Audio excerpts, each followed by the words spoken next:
नमस्कार दोस्तों, मेरी स्क्रीन पर एक तरफ देश के बहुत बड़े अखबार में छपी एक खबर है और यहां इसी खबर का खंडन है। खबर भारतीय सेना के बारे में कि भारतीय सेना ने पाकिस्तान में घुसकर फिर से एक बार सर्जिकल स्ट्राइक की। सर्जिकल स्ट्राइक के लिए भारतीय सेना पाकिस्तान में 2-2.5-3 किलोमीटर भीतर तक चली गई और उसके बाद पुंछ राजौरी में एलओसी से 2.5 किलोमीटर अंदर जाकर आतंकियों के 4 लॉन्चिंग पैड ध्वस्त किए, 7 से 8 आतंकी ढेर किए, 12 से 15 कमांडो ने शनिवार को रात पैदल पाकिस्तान सीमा में दाखिल होकर इस ऑपरेशन को अंजाम दिया। यह खबर है और इस खबर के साथ, इस हेडलाइन के साथ इस अखबार को आपके पास पहुंचे 12 से 14 घंटे बीत चुके हैं। अखबार का नाम है दैनिक जागरण। पहली हेडलाइन 8 कॉलम की। अब ये जो यहां देख रहे हैं ये खंडन है, इसी खबर का खंडन है। और खंडन किसने किया है? ये खंडन कोई विपक्ष के नेता की तरफ से या किसी और की तरफ से नहीं है। यह खंडन सेना की तरफ से किया गया, भारतीय सेना की तरफ से, उसी सेना की तरफ से जिस सेना के बारे में यहां लिखा गया है। मैंने सुबह के वीडियो में भी आपको बताया था कि सेना ने जागरण में छपी इस खबर का खंडन किया है कि एक बार फिर कोई सर्जिकल स्ट्राइक हुई, लेकिन उस खंडन के घंटों बीत जाने के बाद भी जागरण ने अपनी वेबसाइट से वो खबर नहीं हटाई है। लेकिन आगे सुनिए कि सेना ने कहा क्या। सुबह भी मैंने आपको बताया था, फिर से आपको बताएं। सेना ने कहा यह है, जागरण को बाकायदा जागरण के एडिटर इन चीफ को लिखकर, rebuttal on news article published in Dainik Jagran on 22 अगस्त 2023। अब इसको पढ़िए, इसको आपको बताता हूं इसमें क्या है और ये समझिए कि कैसे इतनी बड़ी फर्जी खबर छाप कर भी, फेक न्यूज छाप कर भी दैनिक जागरण ने अभी तक खंडन अपनी वेबसाइट पर न तो पब्लिश की है और की है तो मुझे दिख नहीं रहा है, लेकिन वो खबर नहीं हटाई है जिस खबर को फेक न्यूज कहा जा रहा है। लेकिन सेना ने कहा है, दैनिक जागरण से खास तौर से चिट्ठी लिखकर एडिटर इन चीफ को यहां लिखी गई है चिट्ठी और सेना की तरफ से कहा गया है अधिकृत तौर पर, dear sir please refer to the news report Bharat ने पाकिस्तान पर फिर की सर्जिकल स्ट्राइक। वही हेडलाइन है, published in multiple editions of Dainik Jagran on 22 August. Multiple edition, आप जानते हैं दैनिक जागरण के दर्जनों संस्करण है, हर संस्करण में पहले पन्ने पर ऐसे खबर छपी होगी। मैं तो यहां एनसीआर का संस्करण देख रहा हूं, उसी में स्क्रीनशॉट साथ में सेना ने लगाया है और उसके बाद सेना ने कहा है, Indian army strongly refutes the above story published in your newspaper and also posted on digital platforms because the aspects covered in the news are incorrect and baseless. The article has been published without corroborating details from official sources। मतलब कहा है कि आपने अखबार और digital platform पर जो एक खबर छापी है बिना तथ्य को जांचे परखे, ऑफिशियल से बिना बात किए हुए, जाने हुए, इनकरेक्ट और बेसलेस आपने खबर छापी है। सेना ने चिट्ठी लिखकर खंडन जारी करते हुए सीधे दैनिक जागरण के एडिटर इन चीफ को लिखा और दैनिक जागरण के editor in chief Dainik Jagran के मालिक हैं। इसी में सेना ने आगे लिखा है और समझिए कि किस तरह से फेक न्यूज इस तरह की अगर छापी जाती है, क्या इसका मकसद रहा होगा। और ढिठाई देखिए, कितने घंटे बाद भी डिजिटल प्लेटफॉर्म से खबर को हटाया नहीं है।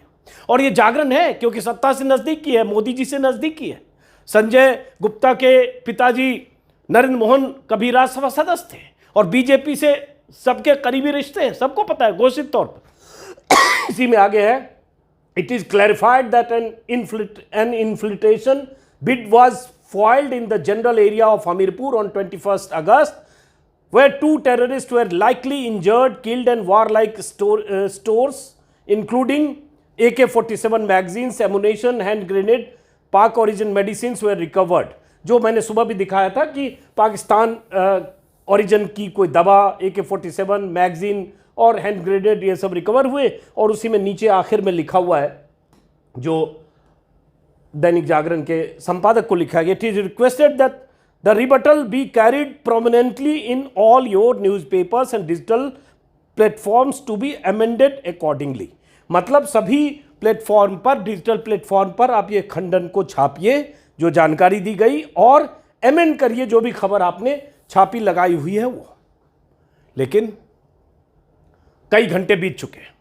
सुबह के वीडियो 12 बजे के आसपास जो वीडियो किया था उसमें भी सेना की तरफ से खंडन आ चुका था, व्हाट्सएप के जरिए, जो हमें भी मिला किसी रिपोर्टर के जरिए, और ये अधिकृत तौर पर भी चिट्ठी जा चुकी है। लेकिन अभी भी जागरण की वेबसाइट पर वो खबर मौजूद है। इस बीच ये भी हुआ और ये बरामद हुआ, जो 2 घुसपैठिए जो पाकिस्तान की तरफ से हमारी सरहद में दाखिल होने की कोशिश कर रहे थे, उन घुसपैठियों को गोली मारी गई, गोली लगी और जख्मी हालत में भागकर उस तरफ गए। ब्लड के निशान मिले और उनके पास से ये छोड़कर गए भागते हुए, ये उनसे बरामद किया गया। अब वो मरे क्या हुए उसके बारे में जानकारी नहीं, लेकिन 2 घुसपैठियों को भारतीय सेना ने गोलियों का निशाना बनाया जब घुसपैठ करने की कोशिश कर रहे थे। ये उनसे बरामद हुआ है, सुबह भी बताया। अब ये पीआईबी है, भारत सरकार का फैक्ट चेक करने का काम भारत सरकार की तरफ से पीआईबी करती है। पीआईबी ने भी कर दिया, प्रेस इंफॉर्मेशन ब्यूरो, कि जागरण न्यूज द्वारा दावा किया गया है कि भारत ने पाकिस्तान पर फिर से सर्जिकल स्ट्राइक की।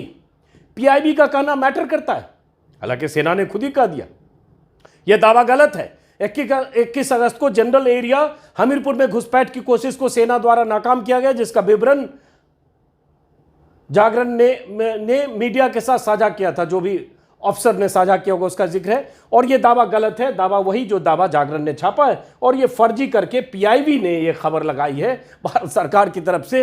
यह फर्जी, यह दावा गलत है। अब सोचिए, एक राष्ट्रीय अखबार के बारे में जिसने इस तरह की फर्जी खबर छापी, उस खबर के बारे में सेना कहती है खबर फर्जी छाप रहे हैं, पीआईबी की तरफ से कहा जाता है फर्जी है, और उसके बाद भी जागरण ने वो खबर अभी तक हटाई नहीं है अपनी वेबसाइट से। अभी मैंने कुछ देर पहले देखा कि पांचजन ने, जो आरएसएस का मुखपत्र है, पांचजन ने भी वहीं से जागरण से लिया होगा। पीओके में घुसे 15 कमांडो, 4 आतंकी कैंप तबाह, 8 आतंकी ढेर, आतंकी कैंप तबाह करने के बाद सभी जाबाज कमांडो सकुशल लौट आए। ये जागरण की खबर को पांचजन ने भी छापा। लेकिन बहुत सारे लोगों ने जब बताया होगा कि भाई साहब ये 10, 12, 15 घंटे से सो रहे थे क्या, जब इसका खंडन सेना ने कर दिया और ये सैकड़ों लोग लिख रहे हैं सेना के खंडन के हवाले से, तब आप ये खबर लिख रहे हो। तो उन्होंने डिलीट कर दिया पांचजन वालों ने। लेकिन ये खबर अभी कुछ देर पहले मैंने देखी, ये जागरण की वेबसाइट पर अभी भी वैसे ही मौजूद है। भारत ने सीमा पार कर की बड़ी कार्रवाई, 12 से 15 फौजियों ने दिया मिशन को अंजाम, 7 से 8 आतंकी ढेर। और ये कार्रवाई की खबर, ये अभी भी आतंकियों के 4 लॉन्चिंग पैड को तबाह कर दिया गया। बड़ी कार्रवाई में 7 से 8 आतंकियों के मारे जाने की सूचना है। ये अभी भी उसकी वेबसाइट पर मौजूद है। इसका क्या मतलब निकाला जाए यही आप समझिए। अब मैं दिखाता हूं, जैसे वेबसाइट पर, यह जागरण की वेबसाइट है। ये जानबूझ के हमने वेबसाइट खोली कि देखते हैं, पता चले कि वेबसाइट पे हो सकता है जब सेना ने कह दिया, जब पीआईबी ने कह दिया, जब ऑफिशियली ये कह दिया गया क्या फर्जी खबर है, ऐसा कुछ सर्जिकल स्ट्राइक ऐसी हुई नहीं, शायद डिलीट करे, माफी मांगे, शर्मिंदा हो। लेकिन शर्मिंदगी जब फितरत में ना हो और फेक न्यूज का ट्रैक रिकॉर्ड भी हो, और सबसे बड़ी बात सत्ता से संरक्षण हो, चाहे योगी हो, चाहे मोदी हो, चाहे शाह हो, जागरण के सबसे रिश्ते घोषित हैं और उन रिश्तों के क्या फायदे अखबार को मिलते हैं घोषित हैं। तो उस घोषित रिश्ते की वजह से एक खबर छपी, ये मैं नहीं कह सकता, लेकिन खबर गलत छपी ये सामने है। अब खबर छपी, उसके बाद इस खंडन के बाद, उसके बाद भी ढिठाई के साथ वेबसाइट से ना हटाना, ये कुछ देर पहले का कुछ मैंने देखा, जब ये देख रहा था, ये अपडेट भी हुआ है दोपहर में 12:14 पे ये खबर अपडेट भी हुई। मतलब अपडेट हुई, हटी नहीं, डिलीट नहीं हुई। अब सोचिए जरा कि किस तरह से फेक न्यूज, किस तरह से नैरेटिव कोई अखबार चाहे तो गढ़ सकता है। मैंने सुबह के वीडियो में भी बताया था कि जब सुबह मैंने देखा दैनिक जागरण में, मैं चौंक गया। फिर लगा ये किसी अखबार में खबर क्यों नहीं है, फिर लगा इस पर कोई बात होनी चाहिए, पूछूं किसी से फैक्ट है क्या। लेकिन लगा अगर ट्विटर पर लिखा तो मेरी शामत आ जाएगी। लेकिन एक सवाल, जब खंडन आया और जब उसके बाद मैं वीडियो करने के लिए जब थोड़ा रिसर्च करने लगा इधर उधर के लोग क्या लिख रहे हैं, और सेना का जब क्लैरिफिकेशन देखा, तो मुझे लगा कि भाई अगर दैनिक जागरण के स्ट्रिंगर ने, जिनका नाम है गमन कोहली, उन्होंने अगर ऐसी एकदम कपोल कल्पित खबर लिख दी जिसका तथ्य से कोई लेना देना ही नहीं है, जम्मू कश्मीर के कोटली क्षेत्र में आतंकियों के शिविरों पर बड़ी कार्रवाई, और पूरा मैप नक्शे के साथ जागरण ने छाप दिया, और इसके पहले कब कब सर्जिकल स्ट्राइक हुई इसका भी जिक्र है, उड़ी में हुआ, बालाकोट में हुआ। मतलब ये एक बार फिर सर्जिकल स्ट्राइक की तरह जब छाप रहे थे जागरण वाले, तो यहां भी तो सीनियर लोग बैठे होंगे, संपादक लोग होंगे। इतनी बड़ी खबर अगर कोई लोकल स्ट्रिंगर भेज भी देगा तो क्या कोई चेक नहीं करेगा, कोई पता करने की कोशिश नहीं करेगा? सेना के प्रवक्ता से या किसी ऑफिशियल या अनऑफिशियल सूत्र से, डिफेंस मिनिस्टर के यहां से, वैसे भी defence minister Rajnath Singh UP के हैं, जागरण यूपी का अखबार है, पहुंच भी होगी, एक फोन पर बात भी हो सकती है दैनिक जागरण के संपादकों की या मुख्य संपादक की, उनके लिए आसानी से उपलब्ध भी होंगे। किसी ने चेक नहीं किया, ये जहमत मोल नहीं उठाई, या लगा कि चलो क्या फर्क पड़ता है, सेना की जाबाजी पर खबर छापनी है, छाप देते हैं, क्या होगा, गलत भी हुआ तो हुआ, एक दिन तो 8 कॉलम छपेगा। क्या मकसद था? कायदे से तो अब यह जांच होनी चाहिए कि इसका मकसद क्या था, क्यों इस तरह की खबर छापी गई, ऐसी स्थिति क्यों आई कि सेना ने खंडन किया, ऐसी स्थिति क्यों आई कि पीआईबी को कहना पड़ा कि यह फर्जी खबर है, और ऐसी स्थिति क्यों आई है कि अब तक इतने घंटे बाद तक भी जागरण ने यह खबर नहीं हटाई है अपनी वेबसाइट से। जरा सोचिए।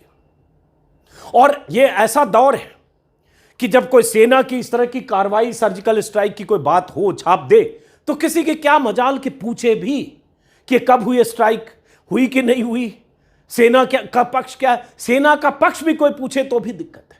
और यह हुआ, सुबह के वीडियो में बताया मैंने कि कैसे भाजपा का एक समर्थक वर्ग कैसे जागरण की खबर को लगातार ट्वीट करने लगा और लिखने लगा कि मोदी जी के राज में कैसे एक बार फिर से सर्जिकल स्ट्राइक हुई। पहली बात तो सर्जिकल स्ट्राइक हुई तो सेना ने किया, अगर कोई शहादत होती है तो सेना के जवानों की होती है, लेकिन ऐसे मौके पर सारा श्रेय मोदी जी को देने की शुरुआत हो जाती है और एक तरह से मोदी जी के माथे पर सेहरा बांधा जाता है। और मोदी जी सर्जिकल स्ट्राइक में पहले भी कैसे चुनाव में फायदे के लिए सर्जिकल स्ट्राइक का जिक्र करते थे, सेना की शहादत का कैसे चुनावों में इस्तेमाल हुआ 2019 में, आपको पता होगा कि किस तरह से सेना की शहादत के नाम पर मोदी चुनाव में वोट मांग चुके हैं।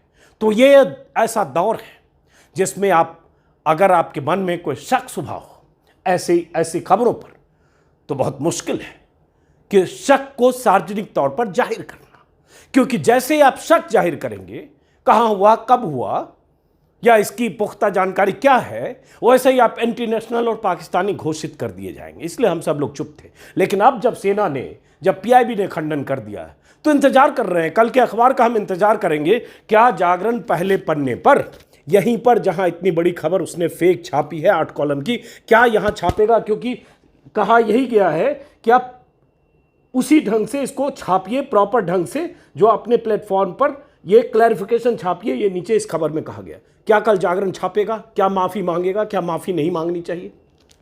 तो फिलहाल इस वीडियो को दोस्तों खत्म करते हैं। आक्रोश यही होता है कि एक माहौल ऐसा देश में बनाया गया है जिसमें कोई ऐसा अखबार, ऐसा संस्थान जो सत्ता के करीबी हो, वो फेक न्यूज छाप कर भी ढिठाई दिखा सकता है, लेकिन कोई ऐसा संस्थान या ऐसा छोटा मोटा मीडिया हाउस भी अगर कोई सत्ता की आलोचना करने वाली भी खबर लगातार छापता है तो निशाने पर आ सकता है। और ऐसी बहुत सारी मिसालें हैं। फिलहाल इस वीडियो को खत्म करते हैं, फिर मुलाकात होगी। और इससे जागरण का ट्रैक रिकॉर्ड पहले भी बहुत है, उस पर मैं बहुत अभी जाना नहीं चाहता हूँ। बहुत ट्रैक रिकॉर्ड है और ऐसे बहुत सारे संस्थानों का ट्रैक रिकॉर्ड है, लेकिन उनकी सेहत पर कोई फर्क नहीं पड़ता, क्योंकि सत्ता की सरपरस्ती जो हासिल है। फिर मुलाकात होगी किसी और वीडियो में। नमस्कार।